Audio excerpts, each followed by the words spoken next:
This is Trend Following Radio, where great thinking comes alive. Nobel Prize winners, legendary traders, best-selling authors, and the pros that know what drive us irrational human beings. I am your host, Michael Covel. Not filtered, raw, honest. That's my passion.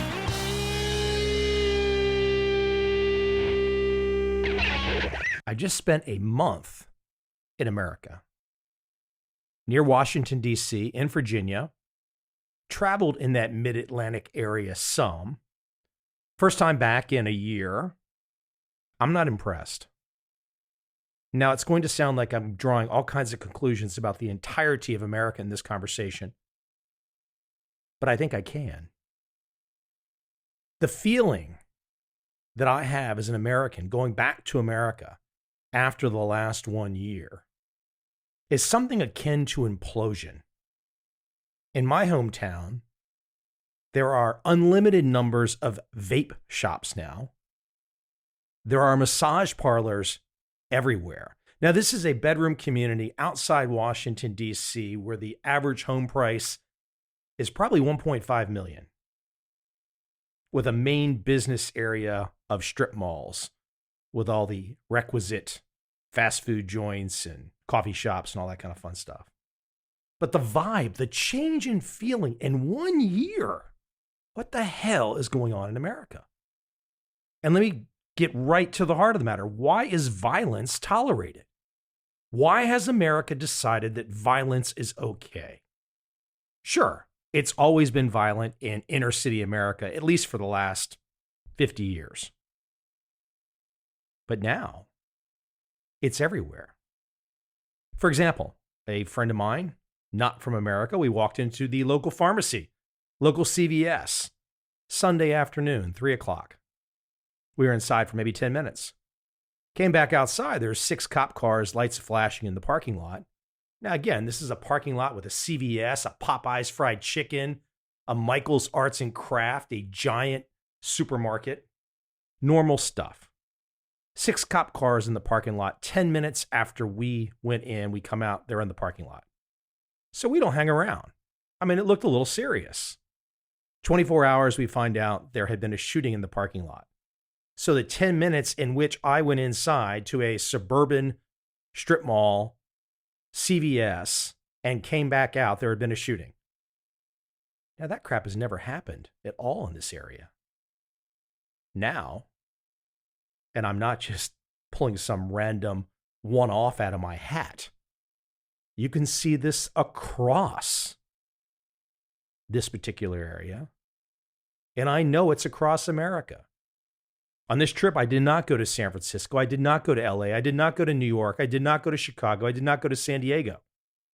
But I guarantee that all of those places, when it comes to the random violence, are far worse off than they were a year ago, 2 years ago, 5 years ago. This is not a good situation. Look, I like to write books. I like to talk about trend following, and I'm going to bring some trend following up in this conversation. But we can have all the trend following in the world. If the culture, if the community of a society goes to shit and no one cares anymore, and that's really what I feel when I go back to America. No one gives a shit. Oh, I'm sure there's going to be plenty of you out there going to say, hey, Mike, you didn't come to our office. You didn't come to our neighborhood. You didn't come to our house. We've got it all going on in the good direction.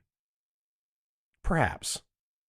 But you and I both know the horse is out of the barn. It's running full steam ahead. And America is going in a culturally, absolutely shitty direction. I don't know where that ends either. When I see America as it is now, I can imagine that at some point in the future, I will hear a story of a friend or a family member being injured because of this random violence that we are tolerating. It's painfully obvious that America is allowing, promoting hardened criminals onto the streets. I don't know exactly why.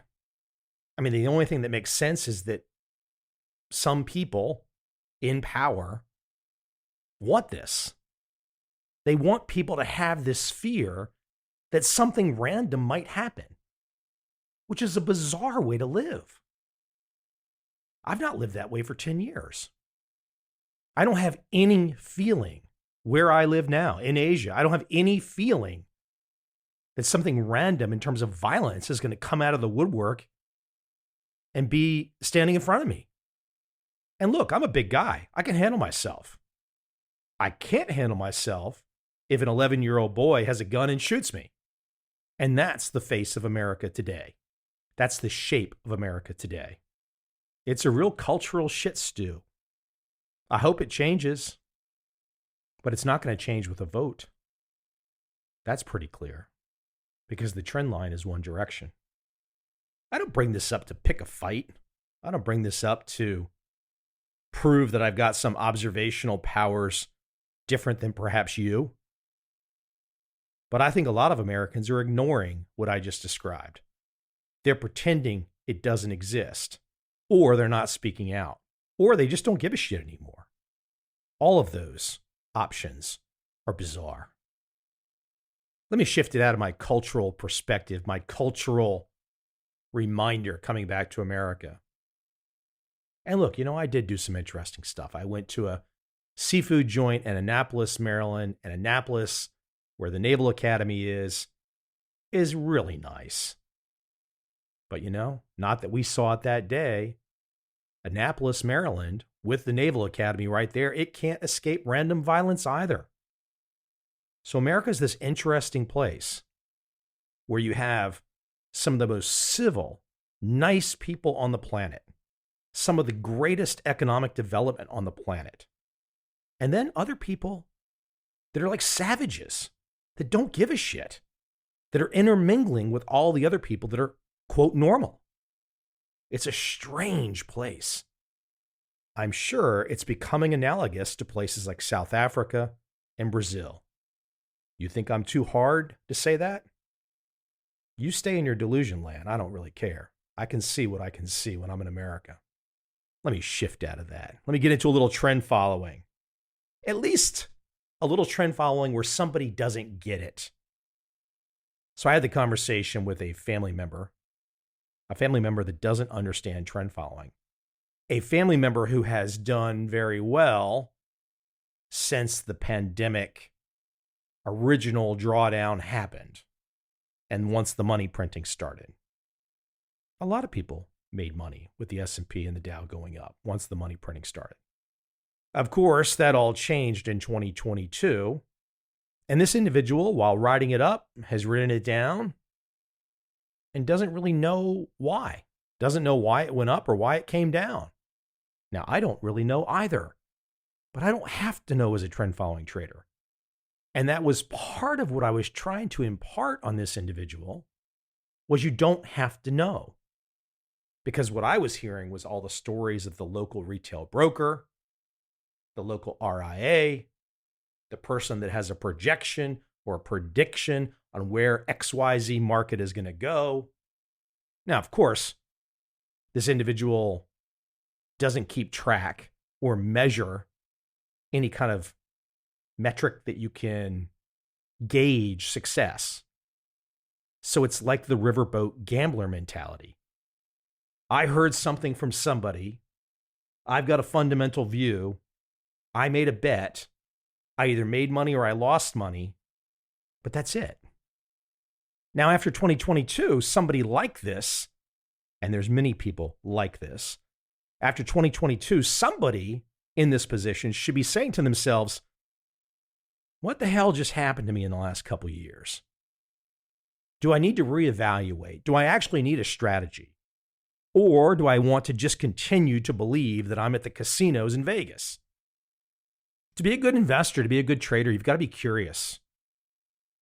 You've especially got to be curious about the people, the firms, the strategies that came before you.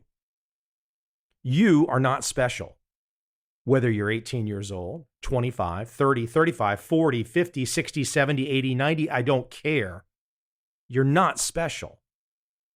So yes, the people that came before you, their ideas, their strategies, etc., must be investigated, must be understood.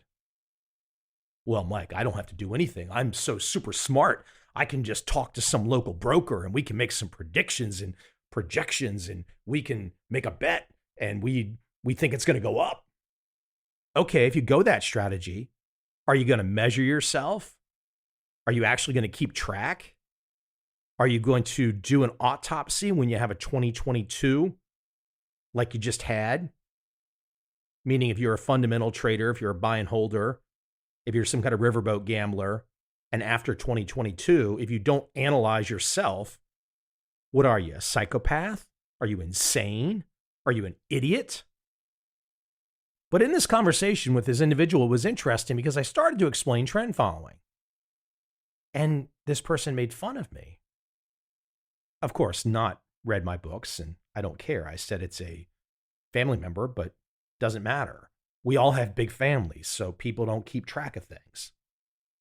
But when I explained the idea of taking a bet on a market that was moving up without any knowledge of that market, it was like watching a stroke victim, not able to process the idea that you could buy something because it's moving up without having the fantasy prediction, the fantasy projection, and all the other bullshit that would justify why so many people buy something.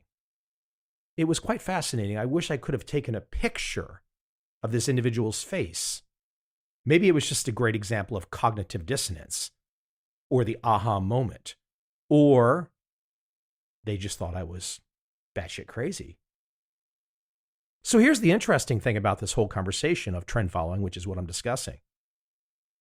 Even if you think I'm batshit crazy, fair enough. You think Mike Covel is a lunatic. He doesn't know what he's talking about. He's this, he's that. You can call me a million names. Take me off the table. You don't have to listen to me. But what about Larry Hite? What about Ed Secoda? What about Dunn Capital? What about Tom Basso? What about TransTrend? What about, in the past, John W. Henry, David Harding? What about the Turtles and Jerry Parker, Richard Dennis? So go ahead, take me off the table. Don't listen to me. But if you're a serious person and you want to know how trend following works, you will go Google every one of the names that I just rattled off. You will find out who they are, what they did, and how they did it. Then when you have that education, which, let me give a little sales pitch here, that education is actually in all of my books, Trend Following and Turtle Trader, for example. But when you have that education, when you know what all those people did, when you see their trading track records over the decades, and you firmly have that foundation, then you can say to yourself, well, I want to do something different. Or I think this trend following stuff is a bag of shit. But the first thing you need is the understanding. You got to know what it is. And if you don't know what it is after 2022, now that here we are sitting in 2023, what a great time to learn. What a great time to turn off all of the voices. And that's ultimately where I've been moving towards in this conversation right now. The voices. I see the voices. Some of them are quite entertaining, especially on the market side, the stock market side, currency market side, whatever. I see the voices, the public voices that have an expertise. They know something. That's how they've built a reputation. That's how they've been advertised. Some really big names, huge names, billionaires perhaps. But look closely at what they say every day. Look closely at their tweets. Are they just pulling it out of their ass? Are they just giving you a point of view? Is their foundation solid? Is it all about them? Is it all about their ego? All about their intellect? How smart they are, their IQ, their ability to process information. You know why trend followers don't have to process information? Because the information that trend following traders use to trade is the price of the market. That's it. You don't have to process this shit flow of information that's coming across Twitter. That's not part of your job. That's mental masturbation. How does it help you? Send me an email right now and tell me how this flow of information helps you. And ultimately, take the flow of information to a trading system, to a track record. Right? That's what you got to do if you want to convince somebody the flow of information is useful. You have to break it down to its component parts and prove it to yourself and prove it to someone else that this flow of information, all of these voices are useful to help you to buy and to sell. And how much, and which markets, and when to exit. Those are all the quintessential questions, the issues that go with trend following trading. But like my family member in the beginning, the riverboat gambler mindset, or like so many of the voices on Twitter who have some type of an analysis on everything that happens every damn day. How does it help you? It doesn't help you. So you got to ask yourself, why do you want all this information? What does it do for you? What does it give you? Does it give you joy? Does it give you entertainment? Are you afraid of missing out? The reason that I love being associated with trend following is because it's not about me. It's about a philosophy. It's about a strategy. It came long before Mike Covel. I did not invent it. I've helped popularize it. I've helped spread the message. I've helped train thousands of traders. But it was going on long before me, and it will go on long after me. And you can bet your bottom dollar as well that these riverboat gamblers, these people that want the information flow, they will be there too, well into the future. You got to be a little bit different to find your way to trend following. You've got to be a little bit different to find your way to be on the sideline with the minority of people who have an outsider viewpoint, who see the game for what it is, who see the playing field for what it is, who don't wake up every damn day afraid. So many people, their entire investing philosophy is based on fear.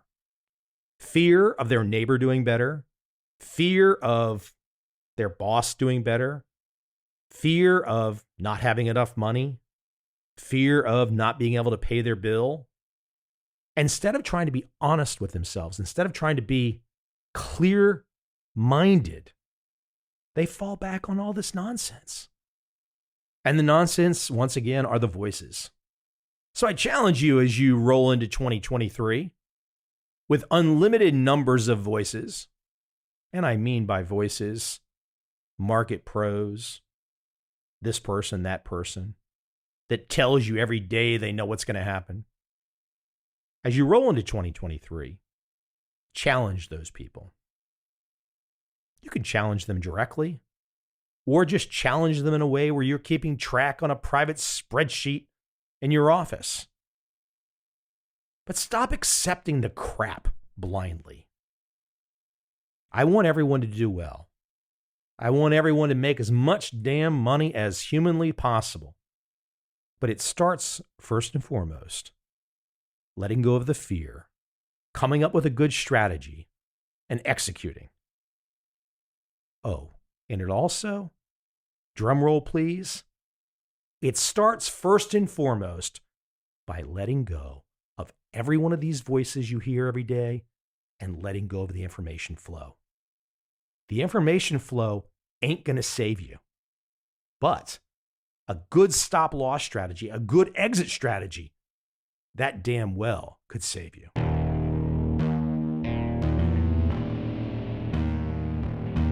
I see a time when those awake will understand how to make money in up, down, and surprise markets.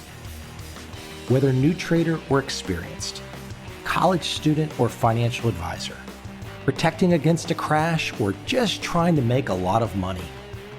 Trend following offers everyone an answer in uncertain times.